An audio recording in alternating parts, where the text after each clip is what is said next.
टॉक्सच्या मंचावरती आपला स्पर्धा परीक्षा क्षेत्रातील प्रवास शेअर करण्यासाठी आज आपल्यासोबत आलेले आहेत श्री योगेश रांजणकर सर, ज्यांची नुकतीच महाराष्ट्र लोकसेवा आयोगाच्या मार्फत आयोजित परीक्षेमध्ये DYSP पोलीस उपअधीक्षक पदावरती त्यांची नियुक्ती झालेली आहे. So welcome sir and over to you. Parth.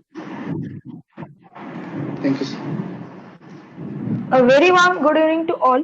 Myself Parth Badigire on behalf of Synergy National School. Welcome our today's guest, Mr. Yogesh sir. Also our chairman, Mr. Sandipan Reddy sir, Principal Bhavika Shah ma'am, Coordinator Mr. Tushar Joshi sir, and my dear friends, parents, and all the viewers. As we all know, success comes to those who are too busy looking for it. This quote nearly applies to our today's guest speaker, Mr. Yogesh Ranjankar sir. He has recently passed MPSC exam in first attempt, getting the post of DYSP. He has done BTech Mechanical and has a job experience of senior engineer at Hindalco Industries Limited. Today, he is here for guiding us on the topic, his journey in the competitive exam, स्पर्धा परीक्षेतील माझा प्रवास. Once again, heartily welcome, sir. Okay, just 1 minute.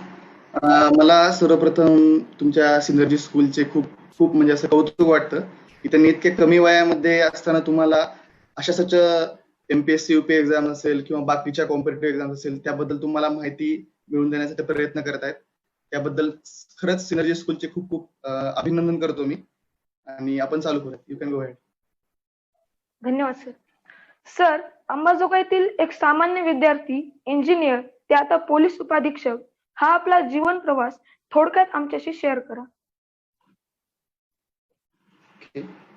तर माझं 1ली ते 10वी पर्यंत शिक्षण जे आहे तर ते योगेश्वर नूतन विद्यालय अंबाजोगाई येथून मी पूर्ण केलं. मला 10th ला 95% होते. तर मग मी माझं फ्युचर ठरवलं की आपण इंजिनिअरिंग मध्ये करायचं. त्यामुळे मी माझं 11वी-12वी जे आहे तर ते दयानंद सायन्स कॉलेज लातूर येथून मी पूर्ण केलं. आमच्या CET एक्झाम होती, कॉमन एंट्रन्स टेस्ट. त्या थ्रू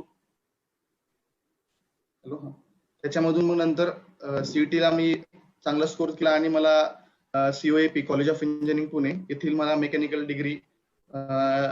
ग्रॅज्युएशन मी पूर्ण केलं 2017 साली. आणि कॅम्पस प्लेसमेंट माझी झाली. त्यामध्ये हिंदाल्को इंडस्ट्रीज लिमिटेड येथे मी ऍज अ सिनियर इंजिनियर म्हणून एक साधारण 1.5 वर्ष काम केलं. मग 2018 साली नोव्हेंबर 2018च्या दरम्यान मी जॉब लेफ्ट केला आणि MPSCचं प्रिपरेशन सुरू केलं आणि पहिल्याच प्रयत्नामध्ये मी DYSP पदापर्यंत पोहोचू शकलो. असं माझा एक प्रवास होता साधारणतः. या क्षेत्रातील विविध संधी व त्यातील भिन्नता याबाबत थोडीशी माहिती द्यावी अशी विनंती. ओके, मी थोडं तुम्हाला एक आयडिया देतो की तुमच्या ज्या स्पर्धा परीक्षा ज्या असतात तर त्या तुम्हाला कुठल्या तरी ग्रॅज्युएशन लेवल तुम्ही किंवा ग्रॅज्युएशन झाल्यानंतर तुम्हाला त्या देता येतात.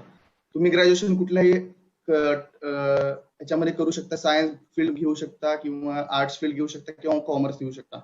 MPSC आणि UPSC याच्यामधला थोडा डिफरन्स जर तुम्ही डिटेलमध्ये आमच्या मुलांना सांगितला तर थोडंसं फायदा होईल सर. बघा, UPSC जे आहे तर तिथे UPSC म्हणजे युनियन पब्लिक सर्व्हिस कमिशन. तर युनियन पब्लिक सर्व्हिस कमिशन जे आहे तर ती सेंट्रल गव्हर्नमेंटच्या अंडर काम करते. दोन्ही UPSC जे आहे तर देखील आपली कॉन्स्टिट्युशनल बॉडी आहे. तर UPSC जे आहे तर वेगवेगळ्या ऑल इंडिया सर्व्हिसेसच्या पोस्ट असतील. इंडियन ऍडमिनिस्ट्रेटिव्ह सर्व्हिस ज्याला आपण सर्व कलेक्टर असं म्हणतो. त्यानंतर इंडियन पोलीस सर्व्हिस असेल, इंडियन फॉरेस्ट सर्व्हिस असेल, या 3 ज्या आहेत तर त्या ऑल इंडिया लेवलच्या सर्व्हिसेस आहेत. त्याच्यानंतर UPSC through Indian foreign service, Indian revenue service यांसारख्या एक्झामसाठी UPSC एक्झाम्स कंडक्ट करतं आणि त्या अनुषंगाने तुम्हाला वेगवेगळ्या डिपार्टमेंटमध्ये काम करता येतं किंवा तुम्हाला तसेच प्रत्येक राज्याच्या सर्व्हिसेससाठी स्टेट पब्लिक सर्व्हिस कमिशन्स आहेत. महाराष्ट्रासाठी ज्या आहेत तर त्या महाराष्ट्रासाठी MPSC जे आहे महाराष्ट्र पब्लिक सर्व्हिस कमिशन ही एक्झाम कंडक्ट करते. तुम्हाला मग MPSC थ्रू जे आहे तर ती डेप्युटी कलेक्टरची पोस्ट असेल किंवा DYSP deputy superintendent of police किंवा तहसीलदार पोस्ट, स्टेट टॅक्स डिपार्टमेंटमध्ये देखील तुम्हाला पोस्ट मिळते किंवा एक्साइज डिपार्टमेंट असेल त्यामध्ये देखील पोस्ट मिळते. तर या अशा डिफरंट पोस्ट आहेत. UPSC जी आहे तर ती दोन्ही क्लास 1 आणि क्लास 2 या दोन्ही पदांसाठी एक्झाम कंडक्ट करते. तशीच MPSC देखील क्लास 1 आणि क्लास 2 या पदांसाठी एक्झाम कंडक्ट करते. फक्त फरक हा राहतो की UPSC थ्रू तुम्हाला ऑल इंडिया लेवल कुठेही काम करण्याची संधी मिळते आणि महाराष्ट्रासाठी जे आहे तर तुमचा वर्किंग जो फील्ड आहे तर ती तुमची महाराष्ट्राची फक्त महाराष्ट्रातच राहते. धन्यवाद सर. पुढचा प्रश्न सर, MPSC परीक्षेचे एकंदर स्वरूप, रचना आणि त्यातले टप्पे याबाबत माहिती द्या. बघा, एमपीएससी परीक्षा जी आहे ती साधारणतः 3 टप्प्यामध्ये घेतली जाते. प्रिलिम्स एक्झाम, मेन्स आणि इंटरव्ह्यू. तुम्हाला क्वालिफाय होण्यासाठी किंवा तुम्हाला पोस्ट मिळण्यासाठी तुम्हाला तिन्ही लेवल तुम्हाला क्रॅक करणं गरजेचं आहे, नाहीतर तुम्हाला परत एक्झाम रिपीट करावी लागते. त्यामध्ये तुम्हाला प्रथमतः प्रिलिम्स एक्झाम असते. प्रिलिम्स मध्ये तुम्हाला 2 पेपर्स असतात. 2 पेपर्स, एक जीएस चा असतो आणि दुसरा असतो रीडिंग आणि कॉम्प्रिहेन्शन. जीएस मध्ये जे आहे तर ते आपले ह्युमॅनिटीजचे सब्जेक्ट जसे की history, geography, polity, economics, general science आणि हे पेपर मेन असतात जीएस ला, म्हणजे त्याला आपण जनरल स्टडीज असं म्हणतो. दुसरा पेपर असतो रीडिंग आणि कॉम्प्रिहेन्शन. याच्यामध्ये तुमचा कॉम्प्रिहेन्शनचा पार्ट कसा आहे तर तो मुख्यतः पाहिला जातो. त्यामध्ये मग तुम्हाला पॅसेजेस असतात, पॅसेजेस सॉल्व्ह करून क्वेश्चन सॉल्व्ह करावे, जे आपली 10th ला तुम्हाला किंवा 12th ला तुम्हाला क्वेश्चन्स असतात पॅसेज सॉल्व्ह करायचे, त्यापेक्षा थोडीशी डिफिकल्टी लेवल जास्त असते, तसेच पॅसेज असतात. किंवा आणि ऍडिशनल त्याच्यामध्ये तुमचं ऍप्टिट्यूड देखील चेक केलं जातं, जे आपण वेगवेगळ्या कॉम्पिटेटिव्ह एक्झाम्स मध्ये करतो अटेंड, तर ते ऍप्टिट्यूड लेवलचं तुम्हाला असतं. हे झाली पहिला इंटरव्ह्यू म्हणजे प्रिलिम्सची लेवल. प्रिलिम्स जेव्हा तुम्ही क्वालिफाय करता तेव्हा तुम्ही मेन्सला जाता. मेन्स हे साधारणतः तुम्हाला मेन्सला टोटल 6 पेपर्स असतात. 6 पेपर्स मध्ये तुम्हाला हेच जीएस 1, 2, 3, 4 असे 4 पेपर्स असतात आणि मराठी, इंग्लिश जे आहे ग्रामर आणि तुमचा सब्जेक्टिव्ह एक पार्ट असतो. तर जीएस 1 मध्ये तुम्हाला हिस्ट्री आणि जिओग्राफीचा पार्ट असतो. जीएस 2 मध्ये तुम्हाला पॉलिटिकल सायन्स, जीएस 3 मध्ये ह्युमन रिसोर्स आणि ह्युमन राईट्स याच्याविषयी तुम्हाला क्वेश्चन विचारले जातात आणि जीएस 4 मध्ये इकॉनॉमिक्सचा पार्ट असतो. तसेच मराठी आणि इंग्लिश याच्यावर तुम्हाला ग्रामर देखील विचारलं जातं आणि सब्जेक्टिव्ह, मग ते सब्जेक्टिव्ह मध्ये तुम्हाला एसे लिहायला सांगितलं जातो. त्याच्यानंतर तुम्हाला प्रिसे रायटिंग असते. तसंच तुम्हाला ट्रान्सलेशन देखील करावं लागतं. मराठी टू इंग्लिश आणि इंग्लिश टू मराठी दोन्ही ट्रान्सलेशन असतात. या 2 एक्झाम ज्या आहेत तर त्या मुख्यतः ज्या आहेत त्या ऑब्जेक्टिव्ह बेसिसच्या एक्झाम्स आहेत. फक्त एमपीएससी मधील मेन्स मधील 100 मार्काचा जो पेपर आहे तो फक्त सब्जेक्टिव्ह आहे. बाकी सर्व जो प्रिलिम्स आणि मुख्य जो प्रिलिम्स आणि मेन्सचा पेपर, या दोन्ही जे आहेत तर ते ऑब्जेक्टिव्ह पेपर्स आहेत. त्याच्यानंतर तुम्ही जेव्हा मेन्स क्वालिफाय करता तेव्हा तुम्हाला इंटरव्ह्यू साठी ते आयोग जो आहे तर तो बोलवतो. महाराष्ट्र पब्लिक सर्व्हिस कमिशन तुम्हाला बोलवते. इंटरव्ह्यू जे आहेत तर ते 4 ते 5 ठिकाणी कंडक्ट केले जातात. जसं की मुंबई, पुणेला आहे, औरंगाबादला आपले इथे कंडक्ट केले जातात, नाशिकला आहे आणि नागपूरला, या 5 ठिकाणी इंटरव्ह्यू कंडक्ट केले जातात. आणि मग इंटरव्ह्यू जो आहे तर तो साधारणतः 100 मार्काचा असतो. मेन्स परीक्षा 800 मार्काची, इंटरव्ह्यू 100 मार्काचा. असा जो टोटल मेरिट शेवटी लागणार आहे ते तुम्हाला 900 पैकी मेरिट लागणार आहे. जेव्हा तुम्ही मेन्स क्वालिफाय करता आणि इंटरव्ह्यूला जाता त्यावेळेस तुम्हाला प्रेफरन्सेस भरावे लागतात. तुम्हाला कुठली पोस्ट हवी आहे. काही जणांना रेव्हेन्यू सेक्शन मध्ये काम करायचं असतं, म्हणजे डेप्युटी कलेक्टर, तहसीलदार हे जे ऑफिसर्स असतात तर ते रेव्हेन्यू सेक्शनला काम करतात, महसूल विभाग. तसेच पोलीस डिपार्टमेंट मध्ये ज्याला इंटरेस्ट होतो पोलीस डिपार्टमेंट मध्ये जातो, किंवा ज्याला एक्साइज डिपार्टमेंट आहे एक्साइज डिपार्टमेंटला जातात, किंवा काही जण ज्यांना कर अधिकारी व्हायचं असतं, टॅक्स असिस्टंट, टॅक्स अधिकारी व्हायचं असतं, तर त्यासाठी वेगळी पोस्ट आहे.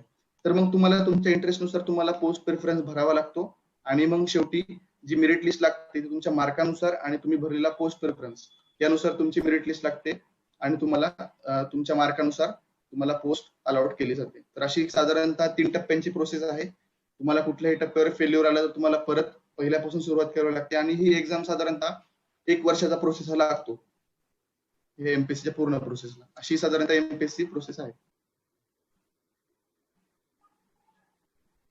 एमपीएससीच्या अभ्यासाची तयारी कशी करावी, तसेच प्रिलिम्स, मेन्स किंवा इंटरव्ह्यू या प्रत्येक टप्प्यावरची स्ट्रॅटेजी कशी असावी? ओके, बघा, बेसिकली कुठल्याही कॉम्पिटेटिव्ह एक्झामची स्ट्रॅटेजी आहे ना, तर या कॉम्पिटेटिव्ह एक्झामचा सिलेबस जो आहे तो खूप वास्ट आहे. खूप तुम्हाला बुक्स रिडिंग भरपूर करावं लागते. पण जर आपण प्रिव्हियस इयरचे क्वेश्चन्स पाहिले, जे काही प्रिव्हियस इयरला क्वेश्चन्स आलेले असतात, आपल्याला कसं की एमपीएससीच्या साईटवरती वेगळे त्यांचे प्रिव्हियसली झालेले पेपर्स अवेलेबल असतात. तर त्या अनुषंगाने ते पेपर्सचा अभ्यास करून आणि सिलेबस या 2 गोष्टी आपल्याला आयोगाने दिलेल्या आहेत. तर त्या दोन्ही गोष्टीचा अभ्यास करून तुम्हाला तुमची स्ट्रॅटेजी ठरवता येते. जो वास्ट सिलेबस जो आहे तर तो तुम्हाला शॉर्ट करता येतो आणि तुम्हाला आयोगाला जसं एक्सपेक्टेड आहे वाचणं किंवा अभ्यास करणं त्या अनुषंगाने तुम्हाला करणं गरजेचं असतं. मग स्ट्रॅटेजी म्हणाल तर ही स्ट्रॅटेजी आहे तर सक्सेसची स्ट्रॅटेजी आहे की प्रिव्हियस इयरचा सिलेबस, प्रिव्हियस इयरचे क्वेश्चन्स आणि सिलेबस एमपीएससीने दिलेला या दोन्हींचा योग्य प्रकारे अभ्यास करणं, योग्य बुक लिस्ट वापरणं, त्याचबरोबर चांगले दर्जेदार बुक लिस्ट वापरणं आणि हार्डवर्क आणि डेडिकेशन करणं. धन्यवाद सर. पुढचा प्रश्न, एमपीएससी प्री, मेन्स आणि इंटरव्ह्यू या प्रत्येक टप्प्यावरती तुमची स्वतःची बुक लिस्ट कोणती होती तसेच बुक सिलेक्शन याबाबत काही मार्गदर्शन. ओके. मुलांचं काय होतं की बेसिक जे आहे तर ते आपलं बेसिक स्टेट बोर्ड आणि एनसीआरटी 6 स्टँडर्ड टू 12 स्टँडर्ड ज्या आपल्या ज्या एनसीआरटी आहेत किंवा स्टेट बोर्ड आहे ही या एक्झामसाठी वाचणं खूप गरजेचं आहे. कारण जेव्हा तुमचा बेस पक्का होतो तेव्हा तुम्ही दुसऱ्या रेफरन्स बुक कडे जाता येतं. जसं की तुम्ही जर पॉलिटिक्सचं एक्झाम्पल घ्याल, पॉलिटिकल सायन्स, त्यासाठी एम लक्ष्मीकांत सरांचं पुस्तक आहे. त्याच्यानंतर मराठीतील मधील वेगवेगळे ऑथर जे आहेत तर त्यांनी लिहून ठेवलेले पुस्तक आहेत जे की आपल्याला बुक लिस्ट भेटते. कारण जे मुलगा पहिला आलेला असतो किंवा गेल्या वर्षी पहिला आलेला असतो तर त्याची आपण बुक लिस्ट रेफर करतो. बुक लिस्ट इकडे कॉमन आहे, फक्त तुम्ही अभ्यास कसं करताय त्याच्यावर सगळं डिपेंड आहे. पण तुमचा बेस जो आहे तर तो एनसीआरटी आणि स्टेट बोर्ड या दोन्ही गोष्टीतून तुमचा बेस वगैरे स्ट्रॉंग होणार आहे. आणि एवढंच होतं ना, बुक लिस्ट बाबतच होतं ना आणखी. हो सर. सर यानंतर रॅपिड फायर क्वेश्चन राऊंड होईल. तर शालेय जीवनातील तुमचा आवडता व नावडता विषय कोणता होता? ओके. तर मला आवडता मला जिओग्राफी आवडायचा आणि नावडता म्हणाल तर मला लँग्वेज विषय जास्त आवडायचे नाहीत. कारण ग्रामर, रायटिंग वगैरे सेक्शन इन्क्लुडेड होता, त्यामुळे मी लँग्वेज सांगेल. सर अभ्यासा व्यतिरिक्त अशी कोणती गोष्ट आहे की ज्यात तुम्ही मास्टर आहात? यार मी तर मास्टर असा कुठल्या गोष्टीमध्ये नाहीये, पण मला स्पोर्ट्स आवडतात आणि मी कबड्डी चांगल्या प्रकारे खेळू शकतो. सर आपण खूप परिश्रमाने शिकलेली कोणती एक गोष्ट? Thanks for asking this question. मी ग्रॅज्युएशनच्या 3rd इयर लेवल पर्यंत मला स्टेज करेज बिलकुलच नव्हतं. मी स्टेजवर जाऊन बोलू शकत नव्हतो किंवा कुणी मला काही विचारलं तर मी खूपच शाय होतो की जाऊन स्टेजवर बोलायचं नाही. पण मी त्याच्यावर मेहनत घेतली. मी स्वतः मिरर समोर प्रॅक्टिस केली, मिरर समोर ठेवायचं त्यावर प्रॅक्टिस केली किंवा माझे फ्रेंड्स असतील त्यांना क्वेश्चन विचारण्यासाठी सांगायचे. तर असं करून मी याच्यावरती मेहनत घेतली आणि आता मी बोलू शकतोय. नाहीतर 1-2-3 वर्षापूर्वी मी बोलू शकतही नव्हतो. सर तुम्ही सर्वात जास्त इन्स्पायर कशाने होता? मी समोरच्या व्यक्तीमधील जे काही तो व्यक्ती हार्डवर्क करतो तसेच त्याचं त्याच्या कामाप्रती असलेले डेडिकेशन, भले ते काम खूप छोटं असेल किंवा एवढं इम्पॉर्टंट नसेल माझ्यासाठी, पण त्याच्यासाठी ते काम इम्पॉर्टंट आहे आणि तो डेडिकेशन देऊन तो काम करतोय, या गोष्टीकडून मी जास्त इन्स्पायर होतो. सर आपल्याला मिळालेली सर्वोत्कृष्ट प्रशंसा कोणती? ओके. मी कॉलेजमध्ये असताना कबड्डी सेक्रेटरी होतो आणि कॉलेजची मुलांची कबड्डीची टीम होती, पण मुलींची टीम अशी नव्हती. मुलींनी खूप आधीच्या सेक्रेटरीजना विनंत्या वगैरे केल्या होत्या किंवा मॅडमला वगैरे जाऊन भेटल्या होत्या, पण टीम काय फॉर्म झाली नव्हती. पण मी सेक्रेटरी असताना मी त्याच्यात लक्ष दिलं आणि मुलींची कबड्डीची टीम फॉर्म झाली. त्यावेळेस मॅडमनं माझं स्वतः जे आमच्या जिमखाना असतो आमच्याकडे, जिमखाना डिपार्टमेंटच्या मॅडमनं जेव्हा मला अभिनंदन केलं आणि सांगितलं की तुझ्या अथक परिश्रमाने मुलींची टीम आली आणि सध्या ती टीम खूप चांगली परफॉर्म करते, याचाच मला आनंद आहे. सर आपण आतापर्यंत करू शकला नाहीत असे काहीतरी आहे? ओके.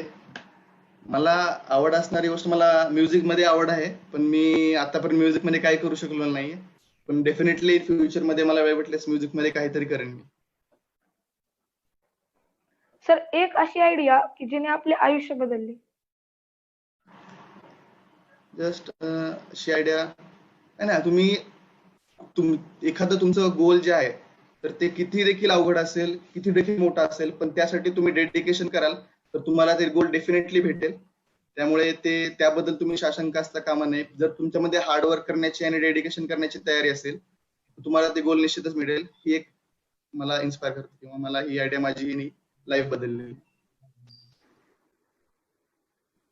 अगदी शालेय स्तरावरून किंवा महाविद्यालयीन स्तरावरून एमपीएससी किंवा युपीएससी ची तयारीची सुरुवात कशी करावी?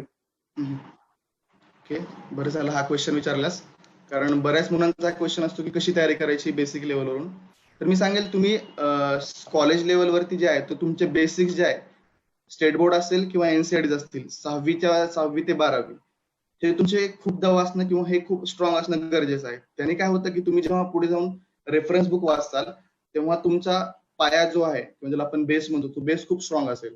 त्यामुळे तुम्ही याच्यावरती फोकस देणं गरजेचं आहे आणि सोबतच तुम्ही पॅरलली जे आहे तर परीक्षेबद्दल माहिती गोळा करणं गरजेचं आहे. तुम्हाला कुठल्या क्षेत्रात करिअर करायचं आहे की तुम्हाला त्या परीक्षेबद्दल सिलेबस कुठला असतो, त्या परीक्षेसाठी प्रिव्हियस इयरचे पेपर्स बघणं गरजेचं आहे, की तुम्हाला काय करायचंय पुढे जाऊन किंवा तुम्हाला कशाचा अभ्यास करायचा हे तुम्हाला समजलं पाहिजे, किंवा त्या परीक्षेचं स्वरूप कसं आहे, त्या परीक्षेसाठी किती पेपर असतात, कोणते पेपर असतात, याची माहिती तुम्हाला कॉलेज लेवलला वगैरे कलेक्ट करून ठेवायची. आणि जेव्हा तुमचं ग्रॅज्युएशन पूर्ण होईल, जेव्हा तुम्ही तुमचा अटेम्प्ट देणार आहात परीक्षेसाठीचा, त्यावेळेस तुम्हाला बाकीच्या गोष्टीची, या सर्व गोष्टीची काळजी करता कामा नये. तुम्ही फुल डेडिकेटेडली आणि फोकस देऊन काम करू शकता. त्यामुळे तुमच्या बेसिक जे आहे एनसीईआरटी, स्टेट बोर्ड आणि त्या परीक्षेसंबंधी सर्व माहिती, जसं की सिलेबस आणि प्रिव्हियस इयरची क्वेश्चन पेपर, या सर्व गोष्टी बघणं गरजेचं आहे. सर, एमपीएससी किंवा युपीएससी च्या तयारीमध्ये एनसीईआरटी बुक्स कशा प्रकारे इम्पॉर्टंट ठरतात? हो, खूप खूप. कारण या एक्झाम्स मध्ये जे आहे तुमचा बेस खूप स्ट्रॉंग होऊन जातो एनसीईआरटी करून, आणि त्या एक्झाम कंडक्ट करणाऱ्या आयोगाला देखील, त्या कमिशनला देखील हेच एक्सपेक्टेड आहे की तुम्ही तुमचा आधी बेस खूप स्ट्रॉंग करून घ्यावा. आणि त्यासाठी बेस स्ट्रॉंग करण्यासाठी एनसीईआरटी खूप कामाचे आहेत. इव्हन मी सांगू इच्छितो की एमपीएससी साठी डायरेक्ट काही क्वेश्चन्स जे आहेत तर ते एनसीईआरटी मधून येतात. त्यामुळं काही एनसीईआरटी खूप इम्पॉर्टंट आहेत. त्याचबरोबर त्याच्यामध्ये इन्फॉर्मेशन जी दिलेली आहे एनसीईआरटी मध्ये खूप चांगल्या पद्धतीने आणि आपल्याला समजणाऱ्या लँग्वेज मध्ये दिलेली आहे. त्यामुळे तुमची अंडरस्टँडिंग पण पक्की होते आणि त्या गोष्टींबद्दल तुमचा कन्सेप्ट देखील खूप चांगला होतो. त्यामुळे एनसीईआरटी या मस्ट आहेत आणि स्टार्टिंगच तुमची एनसीईआरटी पासून झाली पाहिजे. धन्यवाद सर. एक minute Rahul, just a second. Rahul, just sir, आपलं हे सेशन फेसबुक वरती सुद्धा लाईव्ह आहे आणि तिथला एका व्ह्युअरचा आपल्याला हा क्वेश्चन आहे की सर, जो एमपीएससीचा सिलेबस आहे तो खूप वास्ट सिलेबस असतो. Yes sir. तर हा वास्ट सिलेबस मग आता नेमकं कव्हर कसा करायचा एवढ्या छोट्या कालावधीमध्ये म्हणा, किंवा तर तो पूर्ण सिलेबस आपण कसा स्टडी करायचा नेमका? निश्चितपणे सिलेबस जो आहे तर तो वास्ट सिलेबस आहे, ऍग्री. पण जर आपण प्रिव्हियस इयरचे क्वेश्चन्स पाहिले किंवा तुम्ही सिलेबस पाहिला आणि त्या अनुषंगाने जर तुम्ही पुस्तकांचा अभ्यास केला तर तो सिलेबस जो आहे तर तो फास्ट कव्हर करता येतो. कारण सिलेबस जरी वास्ट असला तरी काही आयोगाने जे काही क्वेश्चन मध्ये काही म्हणू शकतो की आपण पार्ट जो आहे तर त्याच्यावरती तो रिपीटेडली क्वेश्चन विचारतात, म्हणजे तो पार्ट जो आहे तर तो इम्पॉर्टंट आहे. तर असे पार्ट्स आयडेंटिफाय करणं, त्याचा खूपदा अभ्यास करणं, या गोष्टी गरजेच्या आहेत. तसेच तुम्हाला प्रिव्हियस इयरच्या क्वेश्चनचे अनालिसिस करता आलं पाहिजे की कुठल्या गोष्टींवरती जास्त क्वेश्चन विचारले जात आहेत किंवा कुठला पार्ट जो आहे तर तो इम्पॉर्टंट आहे. त्यासाठी बेस्ट मीडियम जो आहे तर तो प्रिव्हियस इयरचे क्वेश्चन्स, जे आधी क्वेश्चन झालेले आहेत त्याचा अभ्यास करणं, थोरोली त्याचं अनालिसिस करणं, याच गोष्टी इम्पॉर्टंट आहेत. त्यानुसार तुम्ही तुमच्या अभ्यासाचं प्रॉपर प्लॅनिंग करा आणि सिलेबस तुमचा डेफिनेटली कव्हर होऊन जातो.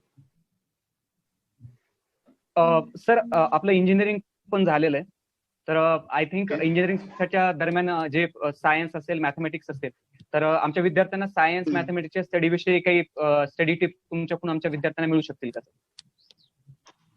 नाही, असं माझं इंजिनिअरिंग झालंय, पण मग इंजिनिअरिंगला असं स्पेसिफिकली सायन्स, आता जे 8 to 10 स्टँडर्डला जे सायन्स आणि मॅथमॅटिक्स जे आहे तर ते तिथे इम्पॉर्टंट नाहीये. कारण सायन्स जे आहे तर ते इंजिनिअरिंगला कमी सायन्स आहे, बायोटेक्नॉलॉजी वगैरे पार्ट येतो, आणि मॅथमॅटिक्स जे आहे तर ते अप्लाइड मॅथमॅटिक्स आहे, आणि 8 to 10 जे आहे तर ते साधं जनरल मॅथमॅटिक्स आहे. त्याच्यामुळे फक्त एवढं आहे, कुठल्याही पुस्तक जे आहे तर ते कुठल्याही विषयासाठी एकच स्ट्रॅटेजी आहे की तुम्ही त्याच्याविषयी तो विषय समजून घेतला पाहिजे पहिल्यांदा. त्यांना काय बाबा त्या सिलेबस मध्ये त्यांना काय सांगायचं आहे. मॅथमॅटिक्सच्या बाबतीत तुम्हाला प्रॅक्टिस खूप इम्पॉर्टंट आहे.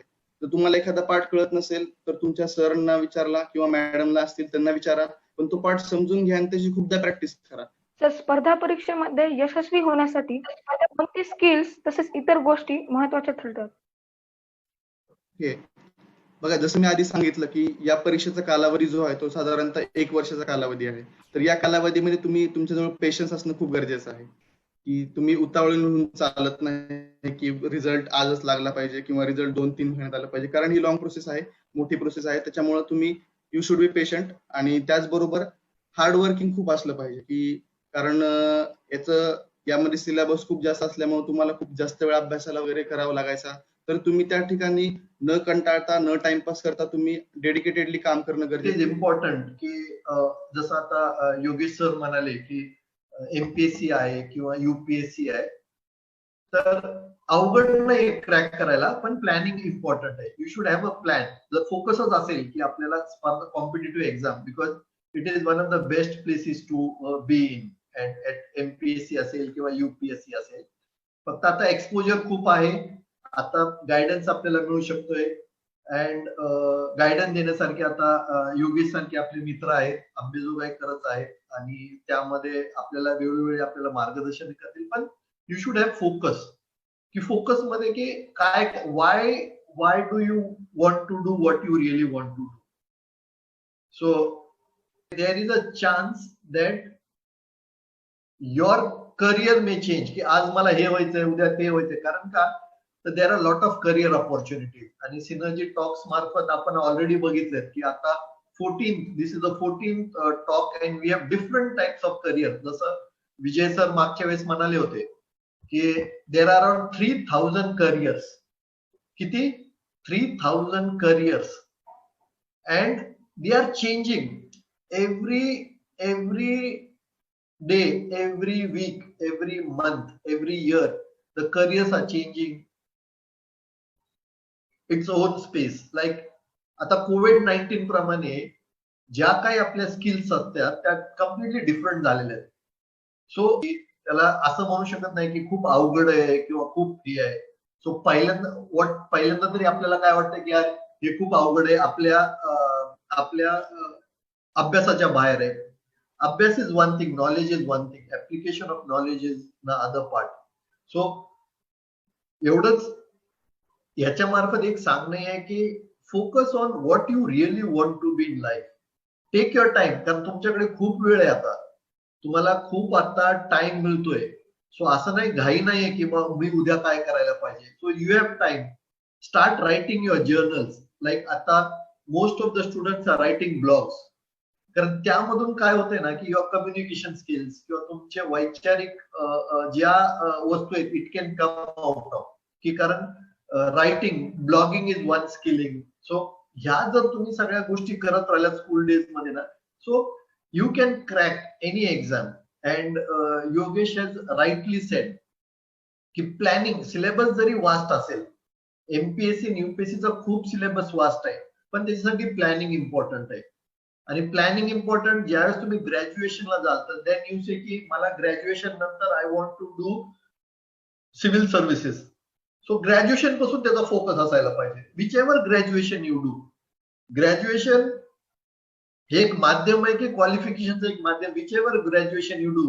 आता खूप ठिकाणी इंजिनिअरिंग असेल किंवा मेडिकल असेल किंवा ऍग्रिकल्चर असेल किंवा कॉमर्स असेल किंवा लिबरल आर्ट्स असेल, these students are cracking exams.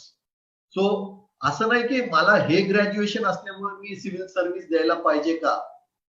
So आता खूप ठिकाणी इंजिनिअरिंग असेल किंवा मेडिकल असेल किंवा ऍग्रिकल्चर असेल किंवा कॉमर्स असेल किंवा लिबरल आर्ट्स असेल, these students are cracking exams. So असं नाही की मला हे ग्रॅज्युएशन असल्यामुळे मी सिव्हिल सर्व्हिस द्यायला पाहिजे का. So no. सो तुम्ही कुठलंही ग्रॅज्युएशन करा, important is what you really want to do in life. That is important. And you can decide. कारण नंतर तुमच्यासाठी ठीक आहे की आज आपले आदर्श आई वडील आहेत की ते आपल्याला मार्ग दाखवू शकतात, टीचर्स मार्ग दाखवू शकतात, असे योगेश सरांसारखे असे काही आपल्याला इन्स्पायर करू शकतात किंवा मार्गदर्शन करू शकतात. सो जसं सरांनी सांगितलं, योगेश सरांनी, की ask, always ask for help. Don't worry about asking. आपण खूप घाबरतो, मी कशाला विचारू. So don't worry about that. If you face any problem in life, ask. Asking the right question is important. आता तुम्ही लोक जसं विचारतायत सरांना, योगेश सरांना, की कशी स्ट्रॅटेजी असायला पाहिजे. कारण जर तुम्ही 10 लोकांना विचारलं तर तुम्ही स्वतःची स्ट्रॅटेजी डेव्हलप करू शकता. कारण प्रत्येकाचं ग्रास्पिंग इज डिफरंट, प्रत्येकाचं वेगळं. पण तुम्ही जर 10 सक्सेसफुल लोकांना विचारलं आणि त्यांनी जर तुम्हाला 5-5 स्टेप्स जरी सांगितल्या, so you can develop your on strategy, your on strategy of learning, your on strategy of doing any competitive exams in the world. कारण कॉम्पिटिटिव्ह एक्झाम्स आर मस्ट. आणि that is the reason why competitive exams are tough. त्याचा cut off खूप हाय असतो. त्याचा रिझनच असते because ते filtering खूप important आहे. बट त्यासाठी फोकस असायला पाहिजे. जसं व्हॉट आय रिअली फील की it is not tough. It need strategy it needs planning, it needs focus. So या तिन्हीचा जर आपण अभ्यास केला ना, so any of your exams like your 10th standard also, or your 12th standard also, or your NEET also, or your JEE also, every examination which is a public examination, it needs strategy. पूर्वीसारखं जसं आम्ही ज्या शिक्षण पद्धतीमधून आलो, so आम्ही घास म्हणजे त्याला रोट लर्निंग म्हणलं, आम्ही पाठांतर केलं आणि पाठांतरामधून आलेले विद्यार्थी आम्ही. पण आता पुढचं जग हे पाठांतराचं नसणार आहे, कन्सेप्ट क्लिअर असणं आवश्यक आहे. सो पाठांतर केल्यानंतर काय की यू आर फुलिंग असेल, जसं आता यू आर जस्ट फुलिंग असेल, सिस्टीमला आपण प्ले करतोय, पाठ करायचं, एक्झाम द्यायची, then you are just the same thing. But now concept are important. Why, like you should know why you do what you do, हे खूप इम्पॉर्टंट आहे. So asking questions, concept learning is important, कारण education is changing. Education is completely taken a change, खूप change झालेलं education मध्ये. आणि कोविडमुळे तर ना आता there is lot and lot of changes in education. पूर्वीसारखं एज्युकेशन आता आपण कन्सिडर करू शकणार नाही. ज्या एज्युकेशनला 40-70 वर्ष लागली चेंज व्हायला, हे कोविडमुळे हे 6-7 महिन्यामध्ये चेंज होत आहे. You can get best of best education staying at home, and but only thing is the you over a period of time I वडिलांची डिस्कस करत राहणे, मित्रांबरोबर डिस्कस करत राहणे, टीचर्स बरोबर डिस्कस करत राहणे, किंवा जो सक्सेसफुल ग्रुप आहे त्याच्यावर डिस्कस करत राहणे, दॅट इज रिअली इम्पॉर्टंट. आणि चुझिंग अ करिअर कधी आपण 12वी नंतर किंवा याच्यानंतर, आतापासून आपण एक 5 करिअर्स आपण आयडेंटिफाय करू शकतो की why do you want to be a collector, why do you want to be a police or in the department of police, why do you want to be in the revenue department, why do you want to crack UPSC. जोपर्यंत हे why clear होत नाही ना, so your why is really important. Why do I have to be a collector? कारण collector solves a problem. कारण any careers you see, they are there to solve people's problem. So why is really important. So first identify, sit with your parents, sit with your teachers, sit with your friends, कारण peer group, कारण चांगला group असते की ज्यांच्याकडे आपल्याला माहिती आहे की फोकस्ड आहेत, की I want to go to IITs, or I want to go to the best of medical college, I want to do liberal arts from best of best universities, and I want to go to foreign universities to study something.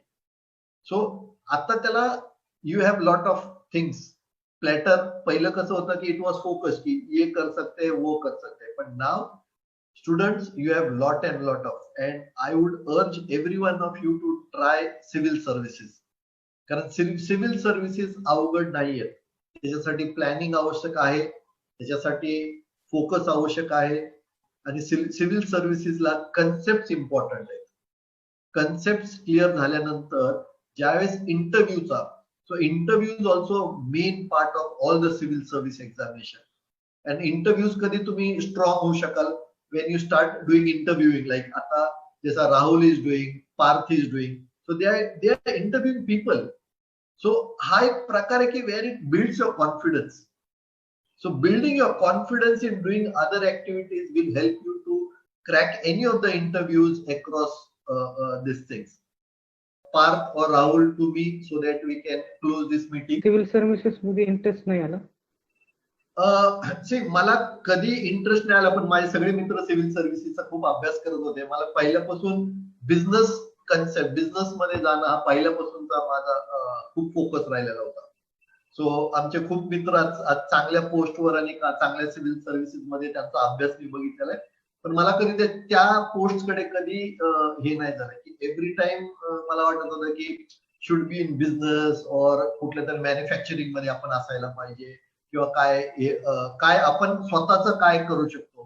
कारण sir तुम्ही stock market किंवा stock exchange मध्ये कसं आलात?